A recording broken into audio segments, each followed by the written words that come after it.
ഞാൻ യഹോവയെ എല്ലാ കാലത്തും വാഴ്ത്തും. അവന്റെ സ്തുതി എപ്പോഴും എൻ്റെ നാവിന്മേൽ ഇരിക്കും. ഈ പ്രഭാതത്തിലും സ്തുതി സ്തോത്രങ്ങൾ അർപ്പിക്കുവാൻ ഇടയാക്കിയ ദൈവത്തെ നമുക്ക് മഹത്വപ്പെടുത്താം. ഇന്നത്തെ നമ്മുടെ വായനഭാഗം സങ്കീർത്തനങ്ങൾ 34, 35, 36. ഇന്നത്തെ ചിന്തയ്ക്കായി 34 സങ്കീർത്തനം 8 വാക്യം. യഹോവ നല്ലവൻ എന്ന് രുചിച്ചറിവിൻ, അവന് ശരണം പ്രാപിക്കുന്ന പുരുഷൻ ഭാഗ്യവാൻ. ഒരു സ്തോത്രഗീതമാണ് ഈ സങ്കീർത്തനം. സിനഗോഗിലെ ആരാധനയിൽ ഉപയോഗിച്ചിരുന്ന ഒരു ആരാധനാ കീർത്തനമായും കരുതപ്പെടുന്നു. സങ്കീർത്തനക്കാരനായ ദാവീദ് താൻ അനുഭവിച്ചറിഞ്ഞ ദൈവിക നന്മകൾ മറ്റുള്ളവരും അനുഭവിക്കണമെന്ന ആഗ്രഹമാണ് ഈ സങ്കീർത്തനത്തിലൂടെ പങ്കുവെക്കുന്നത്. താൻ ദൈവിക ശക്തിയാൽ അനുഭവിച്ച വിമോചനവും ദൈവത്തെക്കുറിച്ചുള്ള തൻ്റെ അനുഭവവും മറ്റുള്ളവരും ഈ ദൈവത്തെ മനസ്സിലാക്കുവാനുള്ള ഒരു മുഖാന്തരമാകട്ടെ എന്ന് അദ്ദേഹം കരുതുന്നു.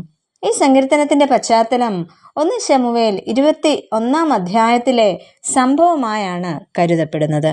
ഈ സങ്കീർത്തനത്തിലെ ചില ചിന്തകൾ പങ്കുവെക്കട്ടെ. ഒന്നാമതായിട്ട്, സാക്ഷ്യം മറ്റുള്ളവരെ ആരാധനയിലേക്ക് നയിക്കുന്നു. നമ്മുടെ ജീവിത സാക്ഷ്യമാണ് മറ്റുള്ളവരെ ദൈവത്തിങ്കിലേക്ക് അടുപ്പിക്കുന്നത്. ദാവീദിന്റെ ജീവിതം അതിന് ഉത്തമ ഉദാഹരണമാണ്. താൻ അനുഭവിക്കുന്ന നന്മകൾ തൻ്റെ സ്വന്തം പ്രയത്നമല്ല. അതിനാൽ തൻ്റെ സാക്ഷ്യമെന്നത് താൻ ദൈവമുഖത്തേക്ക് നോക്കിയതിൻ്റെ പ്രതിഫലമാണ്. കുപ്പയിൽ നിന്ന് നമ്മെ ഉയർത്തുവാൻ കഴിയുന്ന ദൈവത്തിങ്കിലേക്ക് നോക്കുകയും ആ ദൈവത്തെ നാം രുചിച്ചറിയുകയും ചെയ്യുക. തൻ്റെ ജീവിതഗന്ധിയായ അനുഭവങ്ങളിലെല്ലാം ദൈവത്തെ രുചിച്ചറിയുവാൻ ദാവീദിന് കഴിഞ്ഞു. അതിനാൽ ദാവീദ് നമ്മോട് പറയുന്നത് നാം കുറിവാക്യത്തിൽ കേട്ടതുപോലെ, യഹോവ നല്ലവനെന്ന് രുചിച്ചറിവിൻ, അവനെ ശരണം പ്രാപിക്കുന്ന പുരുഷൻ ഭാഗ്യവാൻ. ദൈവം നല്ലവനാണ് എന്ന് ദൂരത്ത് നിന്ന് കണ്ടല്ല നാം മനസ്സിലാക്കേണ്ടത്. എൻ്റെ അനുഭവത്തിലൂടെ ഞാൻ ഈ ദൈവത്തെ രുചിച്ചറിയണം. ദാവീദിനെ പോലെ ദൈവത്തെ രുചിച്ചറിഞ്ഞ എത്രയോ ജീവിത സാഹചര്യങ്ങൾ എൻ്റെയും നിങ്ങളുടെയും ജീവിതത്തിലുണ്ട്. അവയെ ഓർത്തെടുക്കുവാൻ ഈ പ്രഭാതത്തിൽ നമുക്ക് സാധിക്കുമോ? അവ നമ്മുടെ ജീവിതത്തിൻ്റെ സാക്ഷ്യമായിട്ട് തീരണം. രണ്ടാമതായിട്ട്, സാക്ഷ്യം ദൈവത്തിൻ്റെ നന്മ പകരുന്ന അനുഭവം. ദൈവത്തെ രുചിച്ചറിഞ്ഞ് മറ്റുള്ളവർക്ക് സാക്ഷ്യമായി മാറിയ സങ്കീർത്തകന് കുറവില്ലാത്ത ഒരു ജീവിതം ദൈവം നൽകുന്നു. 10 വാക്യത്തിൽ നമ്മൾ അതാണ് കാണുന്നത്. യഹോവയെ അന്വേഷിക്കുന്നവർക്കോ ഒരു നന്മയ്ക്കും കുറവില്ല എന്ന്. മാത്രവുമല്ല, നാം തകർന്നിരിക്കുമ്പോൾ അഥവാ ജീവിതത്തിൽ ഒറ്റപ്പെട്ടു പോകുമ്പോൾ സമീപസ്ഥനായി കൂടെ വരുന്ന ഒരു ദൈവത്തെ ദാവീദ് ഇവിടെ നമുക്ക് കാണിച്ചു തരുന്നുണ്ട്. അത് 18 വാക്യത്തിൽ നമ്മൾ കാണുന്നു.